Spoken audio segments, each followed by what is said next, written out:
21세 사만타 칼도웰의 시신이 조지아주 애틀랜타의 오크우드 아파트 단지 내 그녀의 아파트에서 발견되었습니다.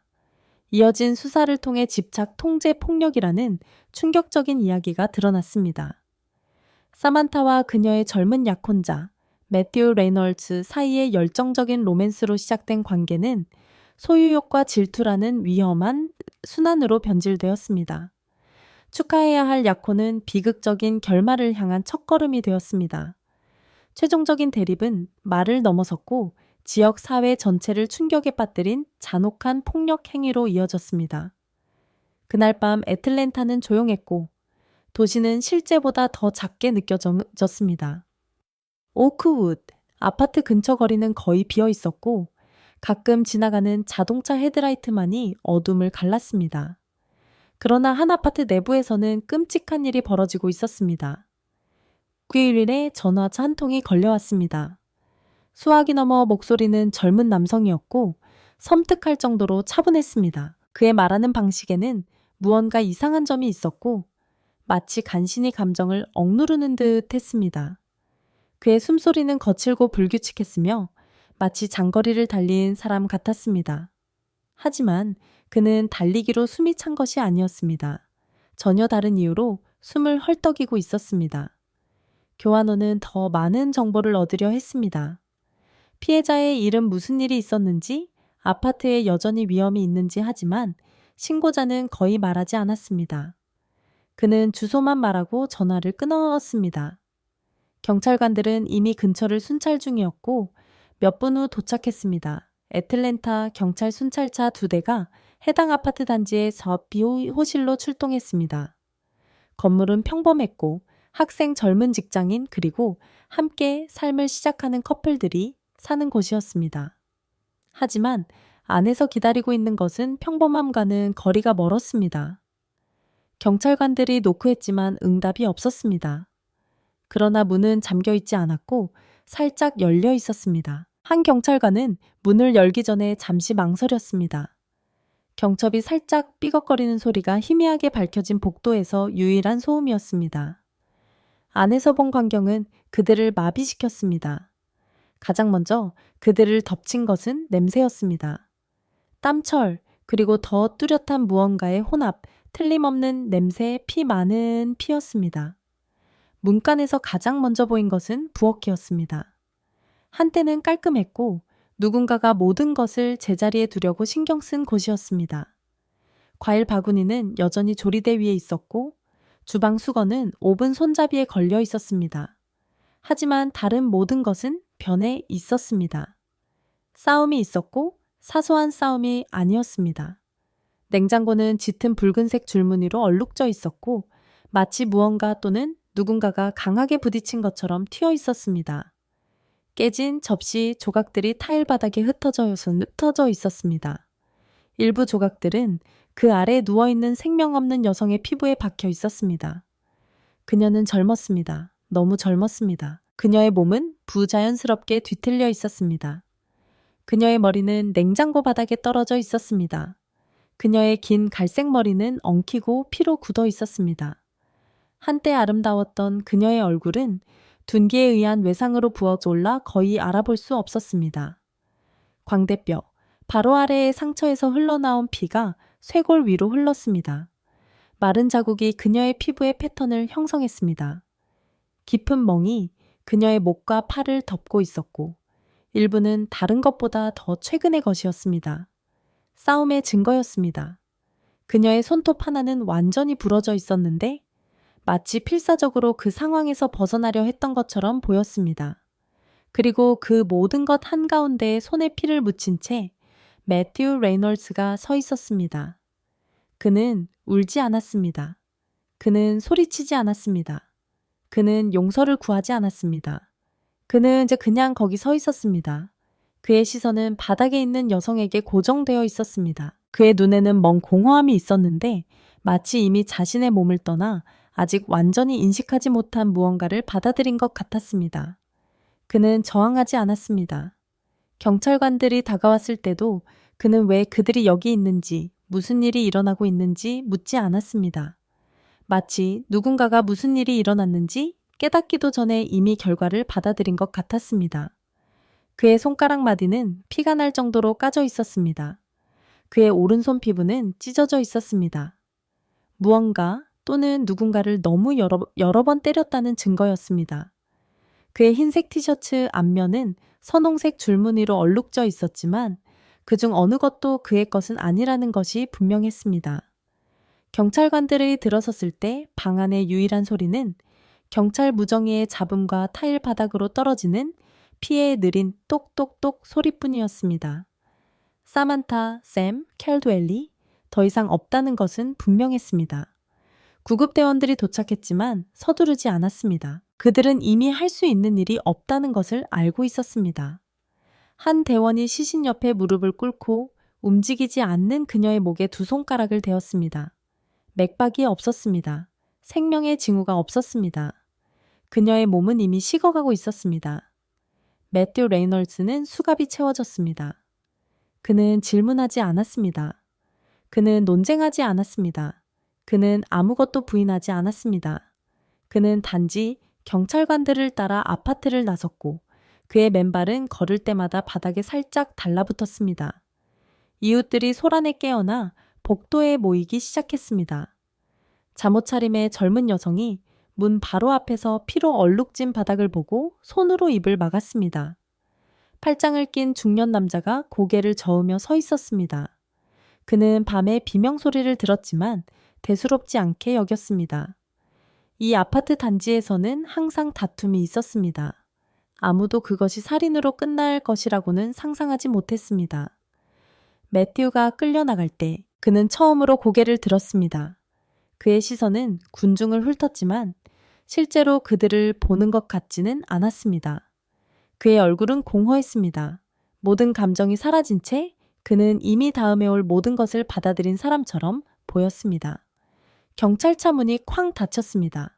이웃들이 마지막으로 본 것은 창문 너머로 깜빡이는 빨간색과 파란색 불빛을 반사하는 그의 무표정한 얼굴이었습니다. 범죄 현장은 완전히 봉쇄되었습니다. 수사관들은 혈흔 자국을 표시하고 부엌 사진을 찍고 모든 세부 사항을 기록하는 작업을 시작했습니다. 하지만 한 가지는 이미 분명했습니다. 이것은 단순한 싸움이 아니었습니다. 이것은 단순한 분노의 순간이 아니었습니다. 이것은 살인이었습니다. 그리고 이어지는 시간 동안 아파트 소비 안에서 무슨 일이 일어났는지에 대한 진실이 밝혀지기 시작했고 사랑, 집착, 배신, 그리고 통제되지 않은 분노의 이야기가 드러났습니다. 애틀랜타 경찰서의 취조실은 작고 차가웠습니다. 사람들을 가장 취약한 상태로 만들도록 설계된 공간이었습니다. 벽의 시계는 오전 시간을 가리키고 있었지만 매튜 레이널즈는 움직이지 않고 앞에 놓인 긁힌 금속 테이블 표면을 응시하고 있었습니다. 그는 그곳에서 1시간 이상 있었습니다. 그의 손은 수갑에 채워져 있었습니다. 그의 피부에 묻은 마른 피는 형광등의 강렬한 빛 아래에서 갈라지기 시작했습니다. 형사 브라이언 포스터와 이라이나 마르티네즈는 그를 주의 깊게 관찰했습니다. 그는 안절부절 못하지 않았습니다. 그는 애원하지 않았습니다.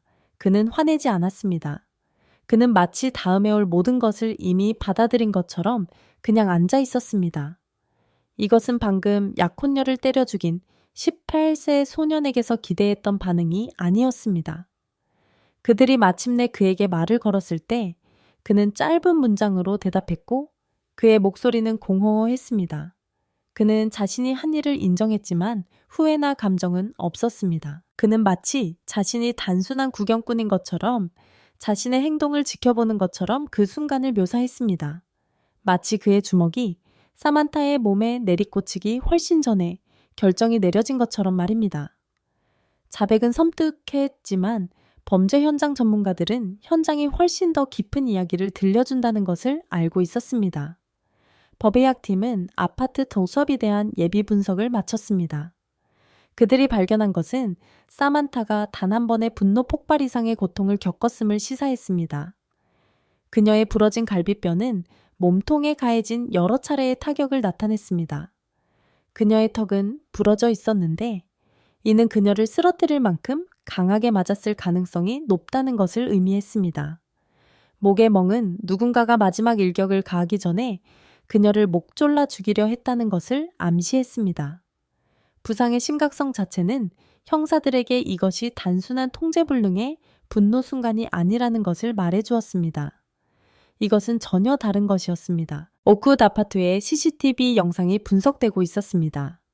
형사들은 사만타가 밤에 혼자 집에 돌아오는 것을 볼 것으로 예상했지만 대신 수사의 방향을 바꾼 것을 보았습니다. 그 이후엔 전화가 오기 불과 몇 시간 전에 라이언 맥캘리스터가 사만타의 아파트를 떠나는 모습이 카메라에 포착되었습니다. 형사들은 그를 추적했습니다. 그는 절지아 테크의 강의실에 앉아 있었고 자신의 삶이 영원히 바뀔 것이라는 사실을 전혀 모르고 있었습니다. 경찰관들이 그를 옆으로 데려갔을 때 그의 얼굴은 창백해졌습니다. 그들이 사만타의 이름을 언급하는 순간 그는 별도의 취조실로 그들을 따라갈 때 손이 약간 떨렸습니다. 그는 형사들 맞은편에 앉았습니다. 그의 몸은 긴장되어 있었습니다. 그는 용의자가 아니었지만 사만타와의 관계로 인해 즉시 주요 관심 인물이 되었습니다. 그들이 그를 신문했을 때 그는 일관된 답변을 하려고 애썼습니다. 그것은 죄책감에서 오는 불안감이 아니었습니다. 그것은 끔찍한 일이 일어났다는 것을 알고 자신이 그 원인이 아닐까 궁금해하는 데서 오는 두려움이었습니다. 그는 밤에 사만타의 아파트에 있었다고 인정했습니다. 그는 그녀가 떠나라고 말하기 전에 약 1시간 동안 그곳에 있었습니다. 그의 말에 따르면 그녀는 불안해했고 반복해서 시간을 확인하고 문 쪽을 쳐다보며 누군가를 기다리는 것 같았습니다. 그런 다음 그는 형사들이 다음 며칠 동안 계속해서 듣게 될 단어를 사용했습니다. 소유욕이 강하다, possessive. 그것은 사만타의 친구들이 속삭임으로 사용했던 단어였고 매튜 레이놀스를 10대 시절부터 따라다녔던 단어였습니다. 겉보기처럼 완벽하지 않았던 관계를 암시하는 단어였습니다. 수사가 진행됨에 따라 형사들은 처음으로 돌아가야 한다는 것을 깨달았습니다. 매튜 레이놀스와 사만타 컬드웰리의 관계는 겉으로는 완벽해 보였습니다. 하지만 닫힌 문 뒤에서는 항상 전혀 다른 것이었습니다. 형사들은 이 관계를 직접 목격한 사람들, 친구들, 가족 이전 동급생들과 이야기하기 위해 앉았습니다. 모든 대화는 퍼즐의 또 다른 조각을 더했습니다. 매튜 레놀스의 이야기는 살인사건이 일어난 밤에 시작된 것이 아니었습니다. 그것은 몇 년 전에 시작되었고 사랑과 폭력이 같은 공간에 공존할 수 있다는 것을 가르쳐준 어린 시절에 의해 형성되었습니다. 그의 아버지는 엄격하고 통제적인 사람이었습니다. 규칙은 단지 기대되는 것이 아니었습니다. 그것들은 의무적이었습니다. 규율은 거친 말 잠긴 문, 때로는 더 심한 것을 의미했습니다. 그의 어머니는 그가 겨우 10살 때 떠났고 그 순간부터 매튜는 당신을 사랑하는 사람들이 당신에게 상처를 줄 수도 있고 그들이 충분하다고 결정하면 떠날 수도 있다는 것을 배웠습니다. 그는 이미 법원에서 명령한 분노 조절 수업에 참석하고 있었습니다. 축구 연습 후 라커룸에서 다른 학생의 코를 부러뜨린 후였습니다. 코치들은 그가 너무 공격적이라고 말했습니다. 교사들은 그가 너무 긴장되어 있다고 말했습니다. 하지만 여자아들은 항상 그에게서 다른 것을 보았습니다. 매력적인 것, 위험하지만 흥미로운 것, 그리고 그것이 사만타 캘드웰리 처음 그에게 빠진 방식이었습니다. 그녀는 더 나이가 많았고 자신감 있고 꿈으로 가득 차 있었습니다. 그녀는 의학 연구 분야에서 일할 목표로 생화학을 공부하고 있었습니다. 그녀는 안정적인 가정에서 지원과 격려에 둘러싸여 자랐습니다. 그녀는 매튜를 만나기 전까지는 사랑하는 사람을 두려워한다는 것이 무엇인지 결코 알지 못했습니다. 그들이 처음 만났을 때 그는 고등학교 졸업을 앞두고 있었습니다. 그녀는 대학 3학년을 마치고 있었습니다. 나이 차이는 크지 않았지만 삶의 경험 차이는 상당했습니다. 처음에는 그녀는 그의 집착이 헌신이라고 생각했습니다. 그녀는 그의 질투가 그가 너무 많이 신경 쓴다는 의미라고 생각했습니다. 그녀는 그의 끊임없는 전화, 예상치 못한 방문, 그리고 소유욕적인 성격이 단지 그가 그녀를 사랑하는 방식의 일부라고 생각했습니다. 하지만 시간이 지나면서 그것은 너무 과해졌습니다. 친구들은 경고 신호였어야 할 순간들을 회상했습니다. 그녀가 즉시 답하지 않으면 그는 연속으로 여러 번 전화를 걸었습니다. 그는 갑자기 그녀의 캠퍼스에 나타나 그녀가 어디에 있었는지 알기를 요구했습니다. 그는 파티에서 방 건너편에서 읽을 수 없는 표정으로 그녀를 지켜보았습니다. 그녀가 동급생을 언급할 때마다 그는 격분했고, 그녀가 거리를 두려고 할 때 그는 그녀가 그를 떠나면 자해하겠다고 위협했습니다. 하지만 그녀는 남았습니다. 아마도 사랑 때문이었을 것입니다. 아마도 두려움 때문이었을 것입니다. 아마도 그녀가 그를 바꿀 수 있다고 믿었기 때문일 것입니다. 야코는 그의 아이디어였습니다. 그것은 크리스마스 직전에 일어났습니다. 그는 그녀를 잡고 희미하게 밝혀진 레스토랑으로 데려가 소박한 다이아몬드 반지를 선물하고 영원히 함께하겠다는 약속을 해달라고 요청했습니다. 그녀는 망설였습니다. 그것은 미미한 망설임이었고 거의 눈에 띄지 않았지만 그녀를 아는 사람들은 그것을 알아차렸습니다. 그날 밤 그녀의 미소는 억지스러웠습니다. 하지만 결국 그녀는 네 라고 말했습니다. 그녀가 원했기 때문이 아니었습니다. 그녀가 확신했기 때문이 아니었습니다. 그녀가 아니요 라고 말하면 무슨 일이 일어날지 두려웠기 때문이었습니다. 그녀는 이미 멀어지고 있었고 죽기 바로 전날 그녀는 마침내 그에게 진실을 말할 용기를 냈습니다. 그녀는 더 이상 그를 사랑하지 않았고 떠나고 싶다고 말했습니다. 하지만 그녀는 매튜 레널리 같은 사람에게서 떠나는 것이 얼마나 위험한지 과소평가했습니다. 그리고 이제 그녀는 없습니다. 그날 밤은 다른 많은 밤처럼 시작되었습니다. 애틀랜타 상공의 하늘은 어두웠고 거리는 이슬비에 젖어 모든 것을 조용하게 만들었습니다. 오크우드, 아파트의 두 사람을 제외하고는 거의 모든 것이 조용했습니다. 커튼 뒤에서 불빛이 깜박였고 각 창문은 각자의 이야기를 숨기고 있었습니다. 포비 아파트에서는 비극이 펼쳐지려 하고 있었습니다. 아무도 제때 막을 수 없는 비극이었습니다. 매튜 레널스는 이미 사만타의 아파트로 향하고 있었습니다. 그의 심장은 기대감으로 뛰고 있었습니다. 한 손에는 테이크아웃 음식이 든 작은 봉지를, 다른 한 손에는 흰 장미 한 다발을 들고 있었습니다. 그는 그것들을 신중하게 골랐습니다. 흰 장미 그녀가 가장 좋아하는 것. 그는 하루 종일 그녀에 대해, 그들의 미래에 대해, 그리고 사소한 다툼, 긴장, 불확실성에도 불구하고 그들이 여전히 서로에게 운명이라고 생각하며 보냈습니다. 하지만 운명은 다른 계획을 가지고 있었습니다. 그가 한때 집처럼 느껴졌던 곳으로 문을 열고 들어섰을 때 그는 자신의 온 세상을 뒤집어 놓는 것을 보았습니다. 희미하게 밝혀진 부엌에 서 있는 그의 존재는 자연스러워 보였고 마치 그가 그곳에 속한 것처럼 보였습니다. 라이언 맥칼리스터였습니다. 라이언이 매튜를 본 순간 그는 얼어붙었고 그의 온몸이 굳었습니다. 방 안의 분위기는 순식간에 바뀌었습니다. 그것은 끔찍한 일이 일어나기 직전에만 찾아오는 침묵이었습니다.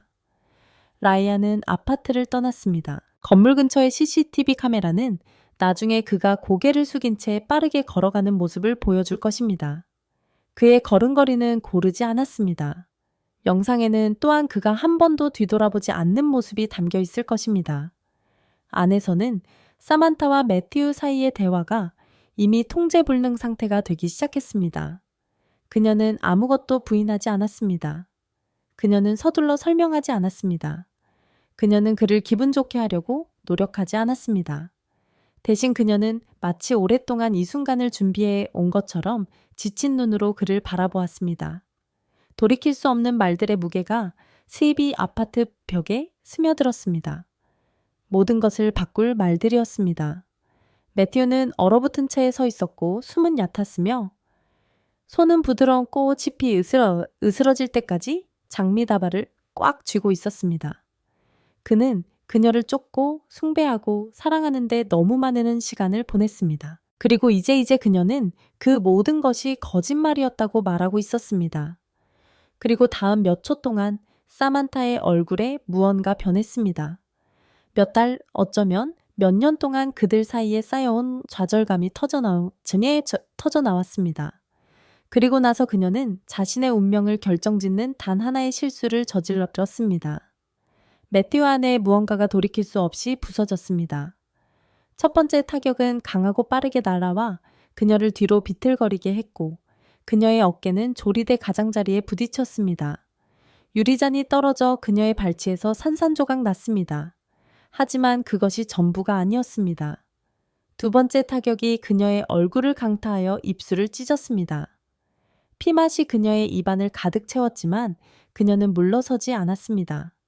그녀는 반격했고 그녀의 손톱은 그의 얼굴을 긁어 몇 시간 후에도 보일 긁힌 자국을 남겼습니다. 하지만 그는 더 강했습니다. 그는 무자비했습니다. 그녀는 문으로 가려고 했지만 그는 그녀의 손목을 잡고 다시 끌어당겼습니다. 그녀는 저항을 멈췄습니다. 그녀는 숨을 쉬지 않았고 매튜 안의 분노는 마침내 다른 것으로 바뀌었습니다. 방 안의 침묵은 귀가 먹먹할 정도였습니다. 유일한 소리는 바닥에 고여 리놀륨 속으로 스며드는 피가 규칙적으로 떨어지는 소리뿐이었습니다. 그의 손이 떨렸습니다. 그의 가슴이 심하게 오르내렸고 맥박이 귀에서 쿵쾅거렸습니다. 그가 해냈다. 그가 해냈다. 공포가 엄습했습니다. 그는 그녀 옆에 무릎을 꿇고 그녀를 깨우려 했습니다. 그의 손은 그녀의 뺨 손목목으로 움직였고 없는 맥박을 필사적으로 찾았습니다. 그는 알았습니다. 그리고 몇 시간을 그 자리에 앉아 자신이 저지른 일을 바라본 후 그는 마침내 전화기에 손을 뻗었습니다. 통화는 겨우 몇 초 동안 지속되었습니다. 그는 천천히 너무 차분하게 말했고 마치 자신의 행동의 현실에 대한 인식이 아직 그를 따라잡지 못한 것 같았습니다. 그리고 주소를 말한 후 그는 더 이상 말없이 전화를 끊었습니다. 재판이 시작될 무렵 법정은 10,000원이었습니다. 모든 좌석이 찼고 공기 중에는 기대감과 말로 표현할 수 없는 긴장감이 감돌았습니다. 관중들은 서로 속삭이며 이론을 교환하고 뉴스에서 읽은 모든 세부 사항을 분석했습니다. 이 사건은 전국적인 관심을 끌었습니다. 집착으로 변질된 사랑 통제되지 않은 분노로 맞닥뜨린 배신에 대한 암울한 이야기였습니다. 언론은 총출동했습니다. 기자들은 벽을 따라 줄지어 서 있었고 노트는 펼쳐져 있었으며 카메라는 기회가 있을 때마다 터졌습니다. 모든 주요 방송사는 단순한 법적 다툼 이상의 의미를 지닌 재판 과정을 기록하기 위해 특파원을 파견했습니다. 그것은 더 큰 무언가의 반영이 되었습니다. 가정폭력 무시된 경고신호 사랑으로 위장한 통제의 치명적인 대가에 대한 대화였습니다. 사만타의 부모는 맨 앞줄에 앉아 있었고 얼굴은 슬픔으로 지쳐 있었지만 등은 조용한 결의로 꼿꼿했습니다. 린다 캘드웰은 딸의 작은 액자 사진 도난당한 삶의 스냅샷을 움켜쥐고 있었습니다. 제임스 캘드웰은 그녀 옆에 앉아 있었습니다. 그의 손은 꽉 맞잡혀 있었고 손가락 마디는 하얗게 변했습니다. 그는 이 날을 위해 몇 달 동안 준비했지만 아버지가 법정에 앉아 딸의 마지막 순간에 대한 잔혹한 세부사항을 듣는 것에 진정으로 대비할 수 있는 것은 아무것도 없었습니다. 그리고 회색 정장을 입은 매튜가 있었습니다. 정장은 그에게 약간 헐렁했습니다. 그는 피고인석에 앉아 앞을 똑바로 응시했습니다. 그는 체포되었을 때보다 더 야위었습니다. 한때 소년 같았던 그의 얼굴은 이제 초췌해졌고 눈은 퀭했습니다. 그는 거의 움직이지 않았고 주변에서 벌어지는 일의 무게를 거의 인식하지 못하는 것 같았습니다. 마치 다음에 일어날 모든 일에 대해 이미 체념한 것 같았습니다. 매튜의 변호팀은 사건에 대한 작업을 마쳤습니다. 그의 변호사 리처드 홀로웨이는 경험이 풍부하고 통찰력이 있었으며 복잡한 사건을 특별한 주의를 기울여 처리하는 것으로 유명했습니다. 그는 시간을 낭비하지 않고 매튜를 환경의 희생자, 힘든 양육 환경에 의해 형성되고 불안정함에 의해 부서진 문제만은 젊은이로 묘사했습니다. 그는 극한까지 몰렸다고 홀로웨이는 주장했습니다. 그의 목소리는 차분하고 절제되어 있었으며 그의 환경 수년간의 정서적, 심리적 혼란의 결과였습니다. 이것은 고의적인 것이 아니었습니다. 이것은 냉혈한 살인이 아니었습니다. 이것은 끓는 점에 도달한 젊은이였습니다. 그가 말하는 동안 법정은 조용했지만 모든 사람이 납득한 것은 아니었습니다. 검찰은 모든 것을 다르게 보았습니다. 법의학적 증거는 전체 결과를 제시했습니다. 증거는 어떤 변호인의 주장보다 더 강력하게 말했습니다. 사만타의 팔에 있는 멍 방어 상처, 여러 개의 골절 분노의 순간뿐만 아니라 지속적이고 잔혹한 공격을 나타내는 혈흔 패턴, 이것은 사고가 아니었습니다. 수석 검사 레이첼 킴이 단호하게 말했습니다. 이것은 일시적인 정신착란이 아니었습니다. 이것은 통제였습니다. 이것은 폭력이었습니다. 이것은 살인이었습니다. 부검 사진이 공개되자 배심원단은 자리에 꼼짝 않고 앉아 있었습니다. 사만타의 상처는 부인할 수 없었습니다. 부러진 갈비뼈 목 졸림 흔적, 단 하룻밤의 폭력뿐만 아니라 패턴 역사를 나타내는 멍포비 아파트에서 무슨 일이 일어났는지에 대해 의심의 여지가 없었습니다. 정신과 의사들이 증인석에 서서 마티우의 정신 상태를 분석했습니다. 그들은 그의 과거 불안정한 가정에서의 어린 시절, 분노 문제 집착적인 성향의 역사를 분석했습니다. 그러나 검찰은 그가 한 일을 정당화할 수 있는 심리적 설명은 없다는 부인할 수 없는 사실 하나로 모든 주장을 반박했습니다. 매튜에게는 선택권이 있었습니다. 그는 떠날 수 있었습니다. 그는 아파트를 나가, 거리로 나가 진정할 수 있었습니다. 하지만 그는 그러지 않았습니다. 그는 폭력을 선택했습니다. 그는 생명을 앗아가기로 결정했습니다. 배심원단은 충분히 들었습니다. 이제 정의의 무게로 묶인 12명의 낯선 사람들은 증거를 검토하고 증언을 분석하고 한때 사랑에 빠진 약혼자로 여겨졌던 18세 청년의 운명을 논의하며 며칠을 보냈습니다. 판결이 내려졌습니다. 2급 살인 유죄 법정 전체에 속삭임이 퍼졌습니다. 사만타의 어머니는 딸의 액자 사진을 더욱 세게 움켜쥐었고 말없는 눈물이 뺨을 타고 흘러내렸습니다. 제임스 캘드웰은 숨을 급격히 내쉬어 였고 어깨가 떨리며 앞 테이블을 바라보았습니다. 정의는 실현되었지만 그것이 사만타를 되돌려주지는 못할 것입니다. 그리고 매튜는 거의 반응하지 않았습니다. 그는 울지 않았습니다. 그는 애원하지 않았습니다. 그는 단지 서 있었고 수갑찬 손이 떨렸습니다. 그의 시선은 멀리 있는 보이지 않는 지점에 고정되어 있었습니다. 그리고 긴 침묵 후에 그는 마침내 입을 열었습니다. 그녀는 나를 비웃지 말았어야 했어요. 그 말은 방 안의 오싹함을 불러일으켰습니다. 그것은 사과가 아니었습니다. 그것은 용서를 구하는 간청이 아니었습니다.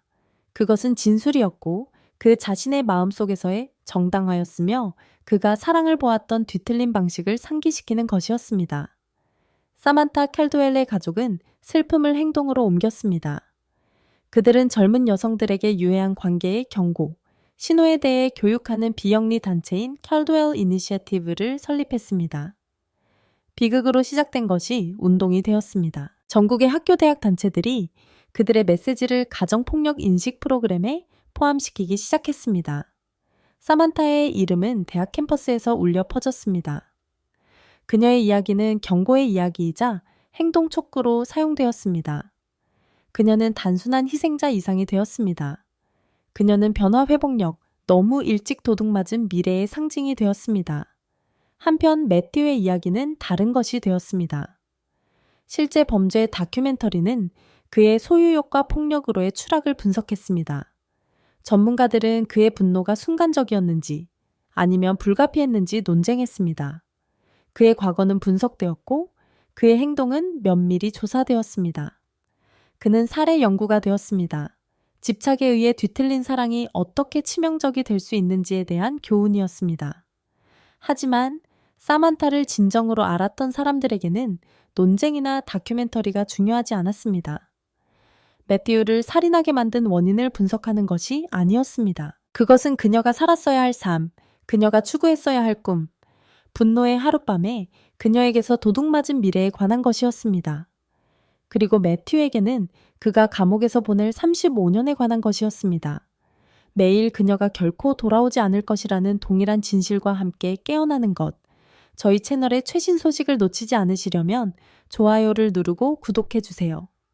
그리고 또 다른 충격적인 사건도 확인해 보세요. 피지에서 신혼여행 중 치어리더가 맞아 숨진 비극적인 이야기를 다루었습니다. 꼭 시청하시고 댓글로 여러분의 생각을 공유해 주세요.